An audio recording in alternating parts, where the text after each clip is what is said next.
Pyramids, temples, tombs. These ancient wonders promise even greater secrets still to be found under the sands of Egypt.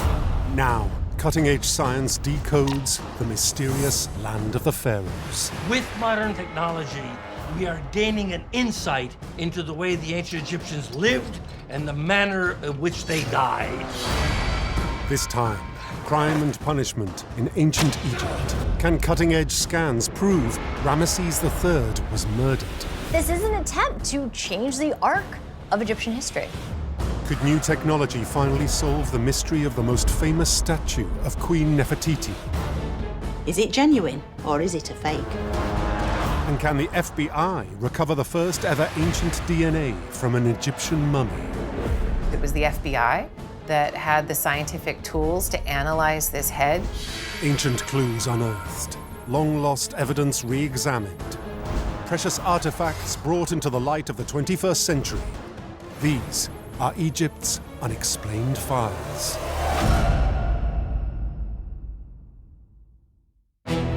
For ancient Egyptians, life carries on even after the moment of death. They are reunited with their physical bodies. They enjoy the company of the gods, but some become victims of crime, even beyond the grave. They are robbed of their gold, their goods, and sometimes their very identities. FBI agents believe they can solve a 4,000-year-old cold case by extracting DNA from an ancient Egyptian mummy for the first time ever. Nobody ever got DNA from Egyptian samples, so I didn't think it was going to work. It could reveal what has eluded researchers for 100 years, the person's identity. People naturally want to know whose it was. We have a mystery. The Boston Museum of Fine Art, 2005. Curators re-examine a strange artifact kept in their vaults, a mummified head, missing its body. They've never known its identity, despite decades of research. They believe now is the time to find an answer. And we thought that with advances in technology, we might be able to get more information about the mummy's head. So we took the head to the Massachusetts General Hospital, and we did very advanced and detailed CT scans. From the 2005 CT scan, scientists create a 3D model of the skull. It may determine whether the person was a male or female. But when they examine the model, crucial evidence is missing. We have 3D models that were printed out. If you look at the jaw areas, you can see what has been removed. These are precisely the bones that would be the most telling in determining whether the skull was male or female. It is a setback for the scientists. They now re-examine the discovery of the tomb, searching for missed evidence. The head was found in 1915 while the museum was excavating tombs in the cemetery of Deir el-Bersha, which is about 175 miles south of Cairo. The burial place had been ransacked by looters. They broke in through the head ends of the coffin and yanked the mummy out. It was in great disarray. Strangely, the looters left one of the heads of the inhabitants severed from its body on top of the coffin. Identifying the head from the contents found in the tomb was impossible. Since none of them were in the coffins, we didn't know who they were. So, archaeologists examined the coffins themselves, hoping for a clue to whom they belong. They discovered inscriptions that suggest two possibilities. The coffins are copiously inscribed with inscriptions that contain their name and titles. The governor, Jehudi Nacht, and of his wife, whose name was also Jehudi Nacht. The inscriptions show the couple are important people around 2000 BCE, but the mystery of the head remains. No one knew whether it belonged to Jehudi Nacht, the governor, or to his wife. Is it him or is it her? To solve the question, museum curators seek outside expertise. In 2016, the world's leading crime fighters come to the rescue. In this particular case, it was the FBI that had the scientific tools to analyze this head. The mummy's head is assigned to two of the FBI's most experienced investigators, Jody Irwin, a research biologist, and Odile Loret, a specialist in ancient DNA. The museum wanted to know whether the head of the mummy belonged to Governor Jehudinat or to his wife. For the first time ever, the FBI use a DNA sequencing technique new to forensics. We had a really difficult situation, a situation that we wouldn't have been able to solve with all of our currently implemented technologies. The new technology is called next-generation sequencing. It can examine the tiniest of samples. So for ancient DNA, where you don't have a lot of DNA to start with, these are instruments that allow you to copy and sequence DNA that are very small and in very high throughput, so you have millions and millions of sequences. But first, the FBI team must find ancient DNA in the skull, a nearly impossible task. They wouldn't normally have to work with 4,000-year-old DNA, but often they are faced with challenging situations. Over the course of 4 millennia, time, along with the heat of the desert climate, breaks down the DNA in the head. But geneticists potentially face a far bigger issue: contamination. The mummy has been touched by multiple people, the looters, obviously, the archaeologists, and then probably some curators at the museum in Boston. So we were very concerned about contamination. To extract uncontaminated DNA, the FBI team need an untouched sample. After 4,000 years, a daunting task. What we did is we got a sample from inside a tooth by going through the neck, so that we knew for sure that it had never been touched. The removal of the molar was done as delicately as it would be if you were operating on a living person. The tooth could yield a viable DNA sample. But the scientists know the odds are against them. I was really skeptical. When I started, I thought there might be a 5% chance it would work, at best. Extracting useful DNA from the tooth is a delicate and painstaking process. We sanded the surface to remove contamination, and then we drilled through the tooth to remove powder. Once you have the powder, you extract the DNA, you put it in solution, and that's the DNA extract. For the first time ever, the FBI uses the very latest sequencing technology to process a mummy's ancient DNA. The results show up as a huge data set of chemical sequences. Once you've done that, you see how many sequences you have that match chromosome 1, how many chromosome 2, 3, 4, 5, X and Y. Odile is hunting for the Y chromosome, because Y chromosomes are only present in male DNA. If they succeed, it may be the first ancient DNA extraction from an Egyptian mummy in history. Nobody ever got DNA from Egyptian samples, so I didn't think it was going to work.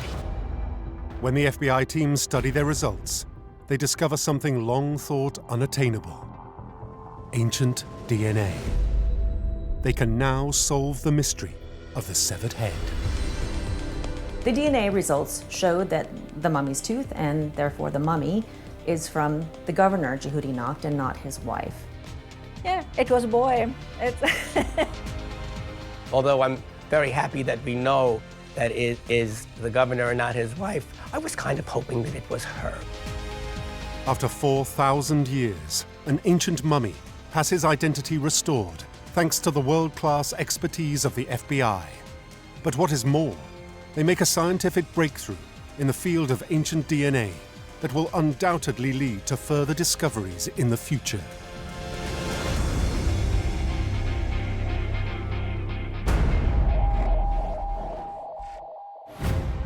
For over 2 centuries, archaeologists in Egypt have been unearthing incredible objects from tombs once hidden under the sand. Some of these artifacts become highly prized by collectors and museums around the world. But experts are alert to an increase in the number of fake items coming to light. They turn to science to assist in the fight against forgery.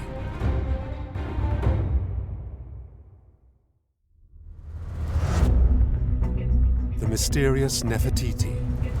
Her iconic bust is a priceless treasure. The bust of Nefertiti has long been the crowning glory of Egyptian antiquities. It's a superb work of art. But some experts believe this beautiful face could be a forgery. You would never in the ancient world find an ancient statue where they'd finished off the hard parts with plaster. This has got to be one of the most controversial works of art in human history. Now, state-of-the-art scanners are finally peering beneath the statue's veneer to answer one of Egypt's greatest questions. Is it genuine or is it a fake?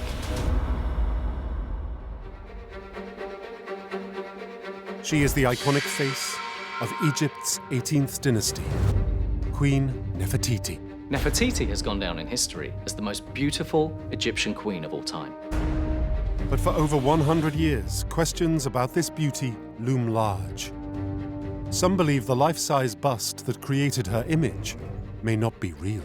I think that the bust of Nefertiti is a masterpiece, and masterpieces are very hard to evaluate in terms of authenticity. A lot of duplicates were made because the bust was so very popular. Every collection wanted a replica, so visitors could come and admire the bust of Nefertiti, even if it's not the original one. And I think the proliferation of these reproduction busts has sort of led to a certain amount of uncertainty, which is the real one. We can't 100% say it's accurate.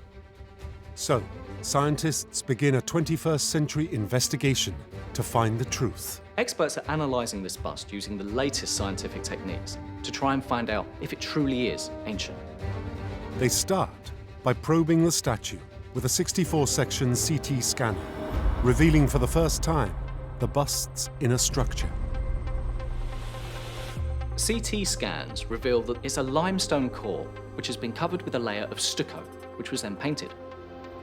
For Egyptologists, the discovery is deeply suspicious.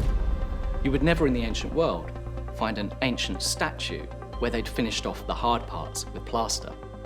So this rings some alarm bells. I suppose the temptation of people to want to buy a little piece of Amarna art for themselves could throw up the possibility that a bust like this may have been made by a forger. But of course it just feeds into this whole mystery of, is the Nefertiti bust a fake or not? The strange materials found in the scan lead experts to re-examine the circumstances under which the bust is discovered in the early 20th century.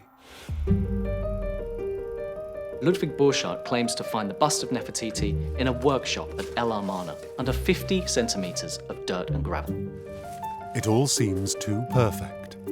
Investigators now look at Borchardt's diary to find anything out of the ordinary.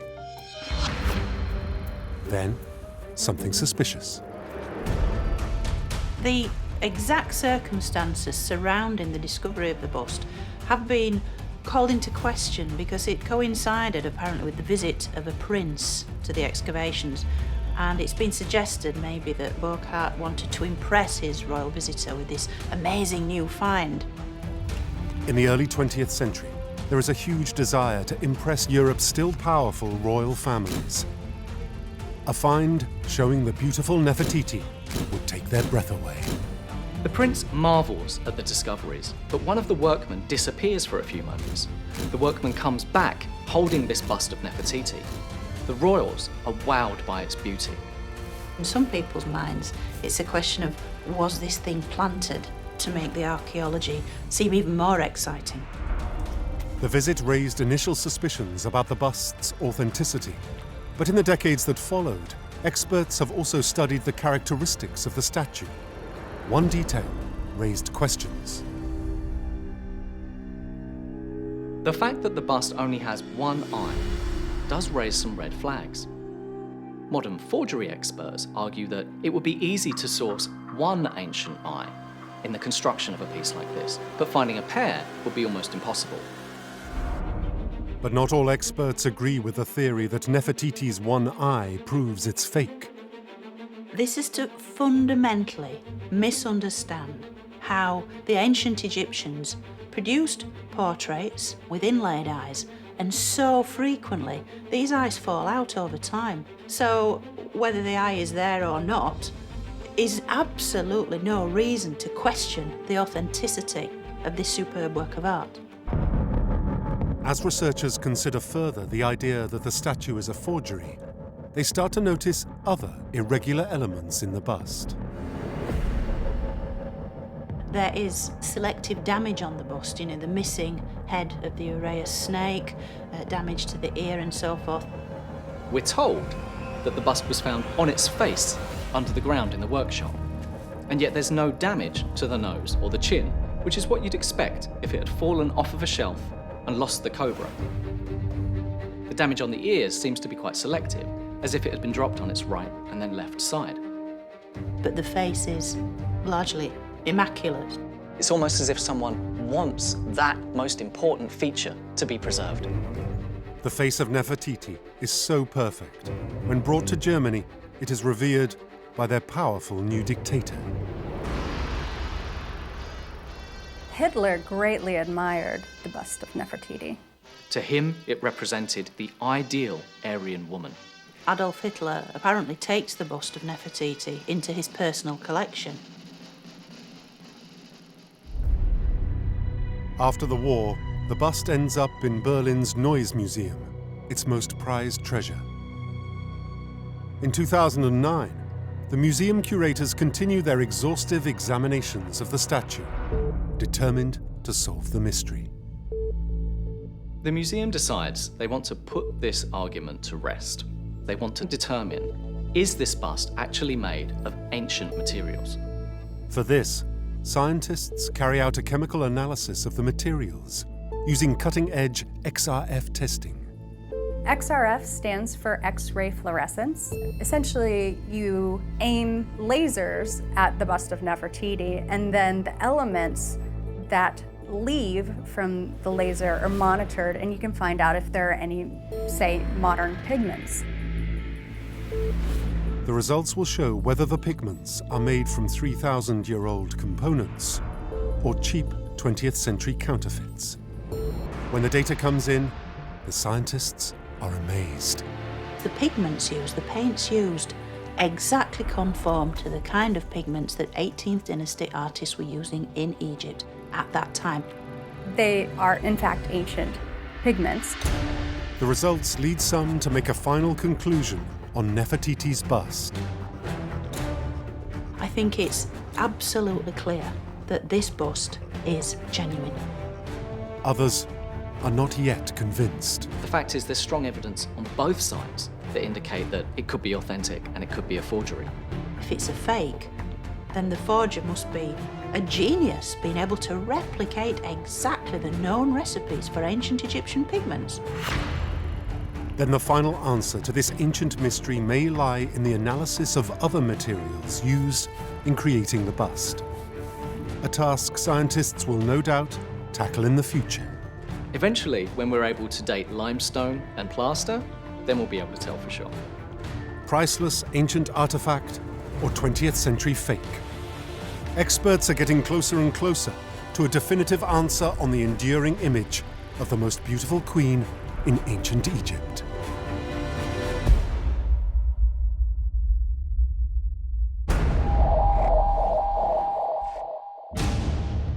Crime and punishment in ancient Egypt has no respect of social boundaries.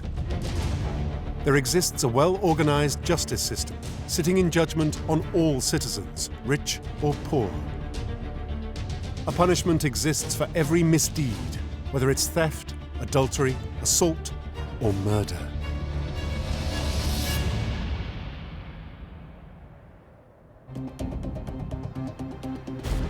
A pharaoh whose death is one of Egypt's strangest mysteries. The ultimate fate of Pharaoh Ramses III has long puzzled Egyptologists. Up to now, we don't know how Ramses III died.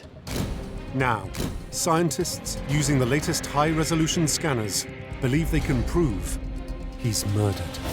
21st century technology may finally enable us to solve this cold case.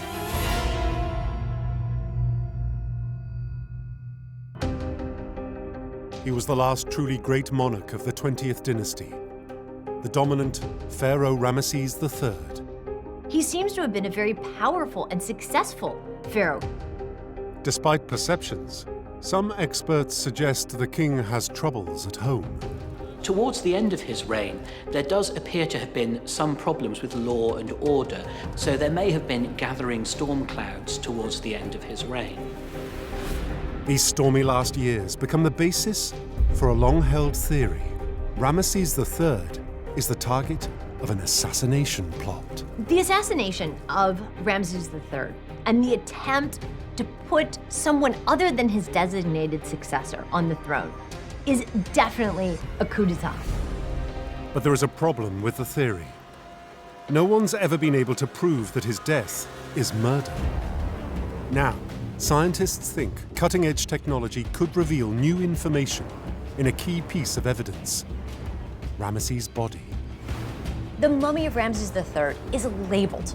It was rewrapped and reburied following the end of the New Kingdom. So we know that it's his body. The pharaoh's corpse now lies in the Egyptian Museum in Cairo. When scientists carry out an initial examination in 2012, they find no obvious causes of death. There's no evidence of any kind of diseases or trauma or any indication why he could have died. But on closer scrutiny, there is an obvious clue. While most of the bandages on the body were taken off during antiquity, in one spot, the bandages have been left intact. Most interestingly, we have a thick layer of bandages just around the neck, and this couldn't have been removed in the earlier attempt, so it remains there forever. The bandages appear intact from the time of the burial, suggesting they could be hiding something. Unlike other post-mortem examinations that dissect the body, the scientists decide not to remove the bandages. Instead, they use a 21st century method of investigation. In recent times, it's been possible to examine mummies in more detail using CT scans. We are allowed to make new CT scans of the mummy to look, let's say, inside the body, which we cannot see from outside.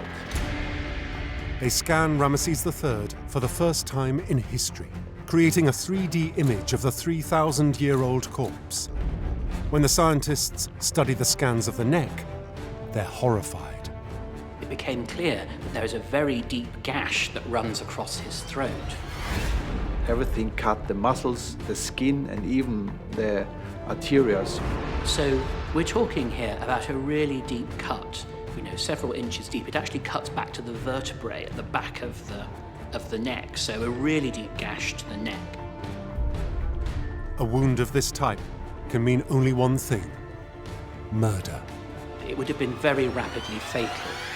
There's no chance to survive such a cut. It's really a typical deadly cut wound of his neck. But there is even more. The scientists find evidence that suggests the wound is definitely inflicted while Ramses is still alive. Inside the wound, there's a little amulet. And in the CT scan, you could see it's the shape of an Ujat eye, of the eye of Horus, and that is a healing amulet. And this is an amulet the ancient embalmer puts in to heal something, to repair something. So it's as if to make up for the fact that he died in such a violent and traumatic way, that they're adding that amulet to almost undo the damage that was done. It is enough evidence for some Egyptologists to make a final conclusion about the fate of Ramses III. The CT scans of the mummy of Ramses III indicate that he was the victim of a vicious assassination. The cause of the death of Ramses III has mystified Egyptologists for generations, but new scientific techniques have revealed a potentially brutal demise. Many believe this proves the long-standing theory, turning Ramses' death into a case of murder 3 millennia after it is committed.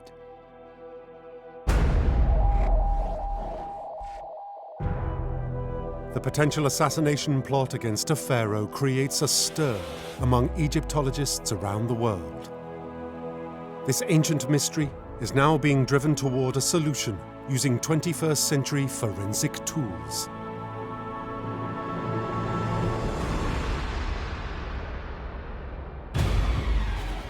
Cutting-edge science exposes the possible murder of Pharaoh Ramses III. Up until the CT scan and the investigation of the mummy of Ramses III, we had no confirmation that the assassination attempt actually succeeded. With an assassination case now open, experts think they may be able to pinpoint who helped carry out the grisly killing, using the newest DNA analysis. There were many guesses about who he might be, but we had to wait until DNA evidence was available and testing was available. The hunt is now on to solve the 3,000-year-old murder case. Egyptologists want to know who may have plotted against Ramses III. To start, they return to the tomb where the 20th dynasty pharaoh is found, along with other family members and royals from the time. Could someone else buried there be implicated in his murder? The tomb at Deir el-Bahri, containing most of the mummies of the rulers of the New Kingdom, is discovered in the 1880s. And one of the mummies is very unusual. The so-called screaming mummy. And this mummy is unique because it has his mouth wide open. It looks like it's really screaming. The physical evidence of the screaming mummy indicates that he died a violent death. For decades, the screaming mummy is an enigma. But in 2012, scientists perform an autopsy on the horrifying corpse. It reveals something even more sinister. It is not in a nice sarcophagus with its name written on it, and the mummy has not been mummified. It is simply a naturally dried out corpse. We have every indication that he was intentionally not embalmed properly. His internal organs were left in his body. He was buried in ritually impure goat skin.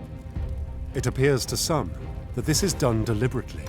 I mean, this seems that the priests, the embalmers, who enacted this bizarre version of the mummification ritual took care to not give him a proper burial. Some Egyptologists speculate that this person may have been cursed in his burial in some way. The autopsy also shows chilling details of the screaming mummy's death.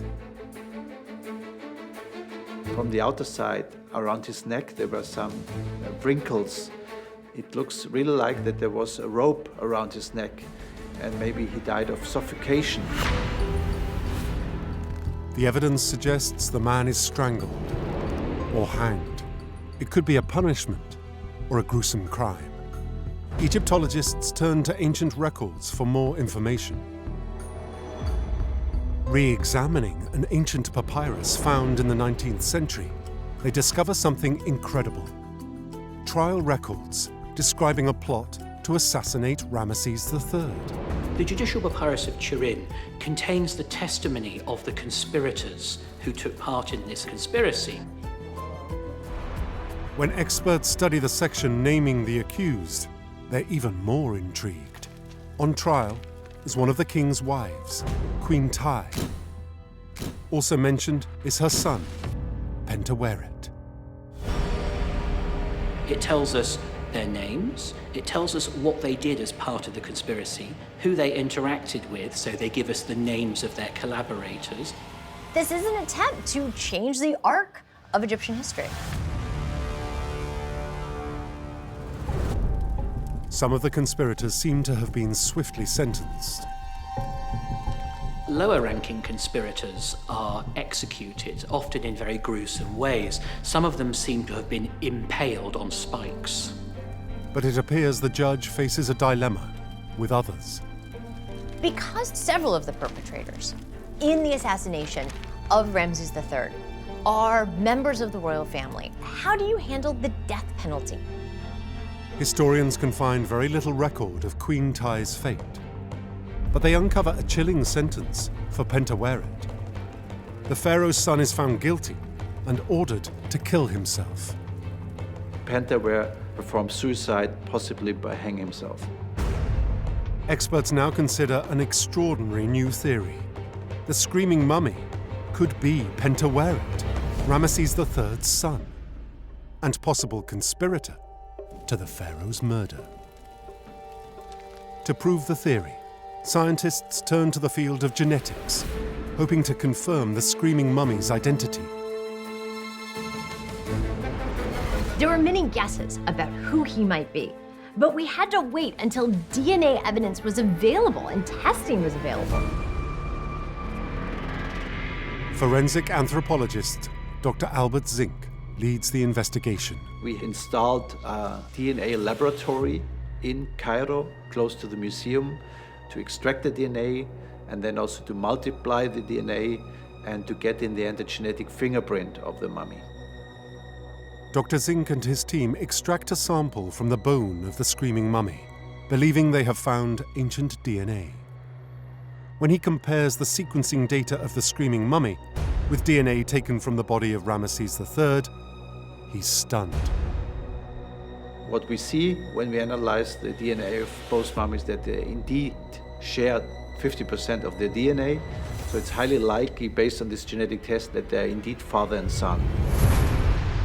It is a shocking and unexpected result. Based on this information, some Egyptologists believe they can make a conclusion about the screaming mummy. If we put all of this evidence together with the papyri, it makes the most sense that the screaming mummy is Prince Pentaweret. It means the son of Ramses III may have been instrumental in a plot to kill his own father, the 20th dynasty Pharaoh of Egypt. Then he hanged for it. This window into a dark Egyptian drama is only made possible by 21st century science.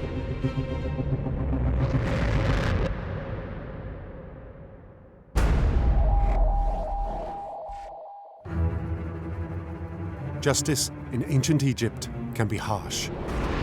Convicted criminals sentenced to brutal punishments. Ancient papyri record penalties that may include flogging, cutting, and even mutilation.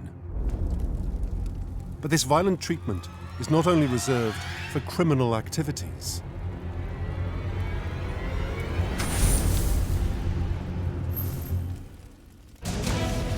Archaeologists in northern Egypt make an horrific discovery. They come across 4 pits filled with the remains of 16 severed hands. It is a mystery Egyptologists are determined to solve, answering a gruesome question. For what sinister reason are these hands cut off?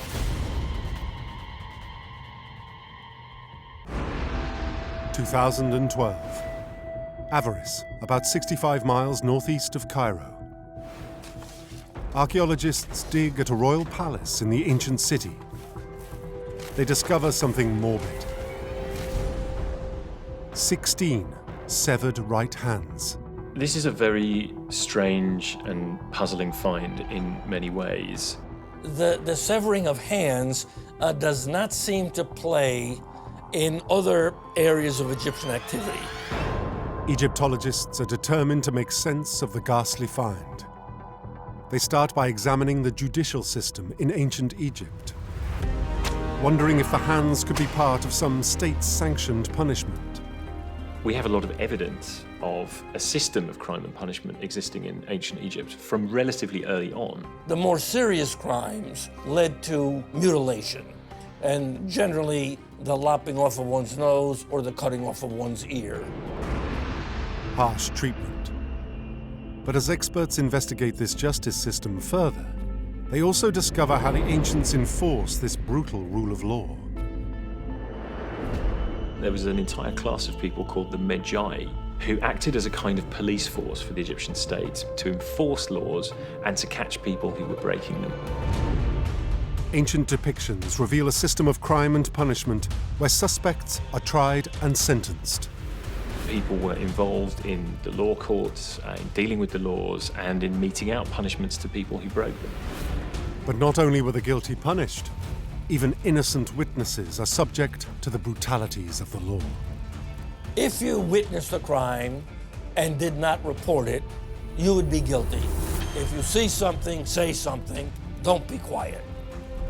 We know that torture is used from time to time as a means of interrogation, and we have the evidence that arms were twisted, various other techniques used to try and coax information out of people. Could these 16 severed hands be evidence of this ancient torture? Some experts are not convinced. The hands found at Avaris are severed. This would be a bit severe if we're looking at torture. This is something else, something different. Researchers must find another explanation. They wonder if an answer could be found in the actions of the pharaohs. They examine a painting in the famous tomb of King Tutankhamun. A savage detail catches their eye. A relief of Tutankhamun actually shows that his enemies' hands are being skewered on spikes. It's an intriguing clue. So much so that investigators compare it with paintings from other royal tombs. On the reliefs in the tombs of Ramses II and III, we see piles of hands being collected, which are actually the right hands of all of their enemies. The evidence is mounting. The severed hands appear connected to some sort of military action. When experts study the records from ancient battles, they make a crucial discovery.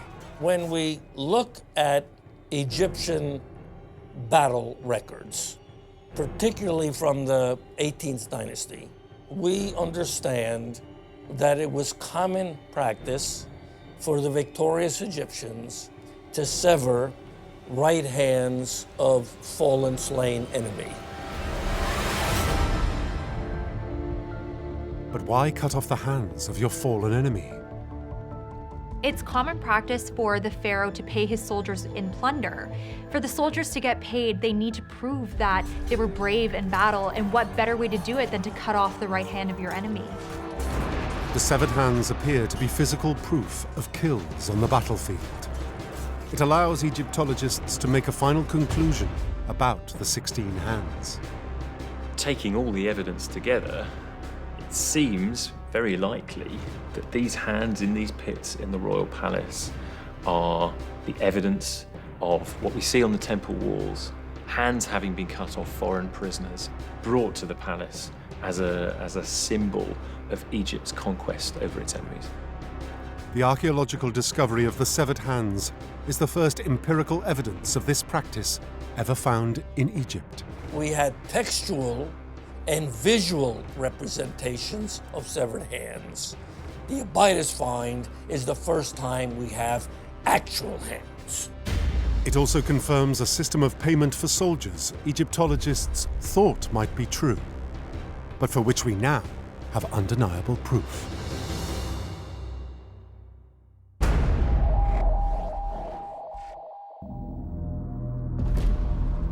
The story of ancient Egypt unfolds across more than 3,000 years. During that time, more than 170 pharaohs occupy the throne. Living beneath these powerful kings are the men and women that keep the country going. They are everyday, hard-working people.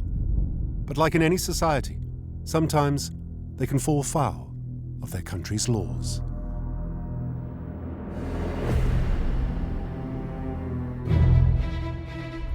An ancient papyri reveals one of the most infamous criminals in all of Egypt. He seems to have been an all-around bad guy. He had a rap sheet, we should say. Egyptologists want to know if this man gets away with his crimes, and whether he could be at the center of one of the earliest criminal cases of sexual misconduct.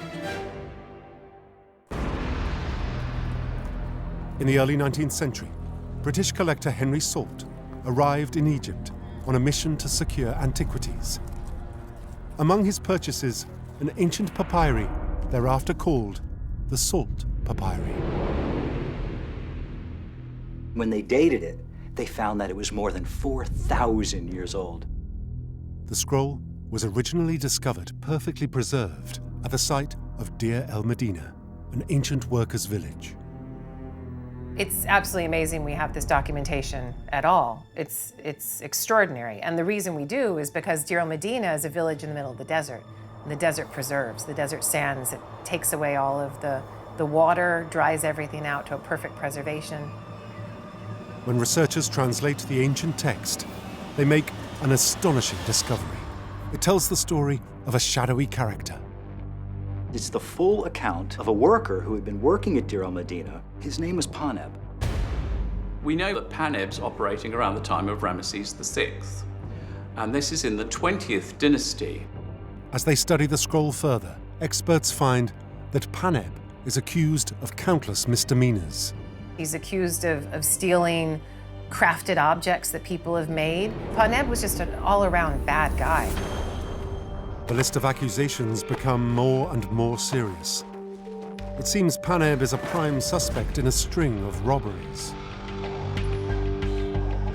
According to the Salt Papyri, he's raided at least 3 tombs, but that's based on the recording that we have.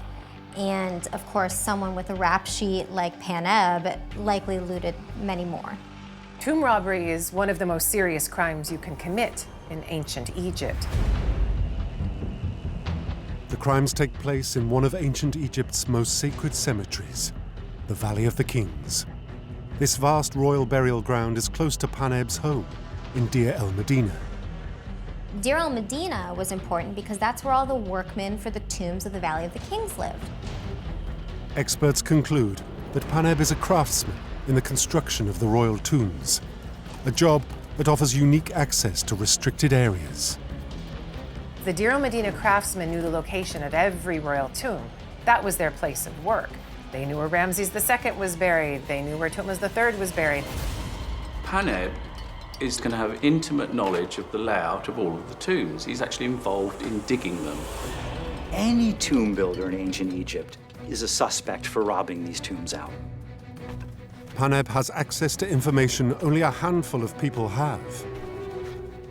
It stands to reason that if Paneb had this kind of specialized information, then any other tomb builders would also have that kind of special information. From the records, experts reveal that Paneb begins to use his specialist knowledge to his own benefit. He's decided to use that position of power for a life of crime.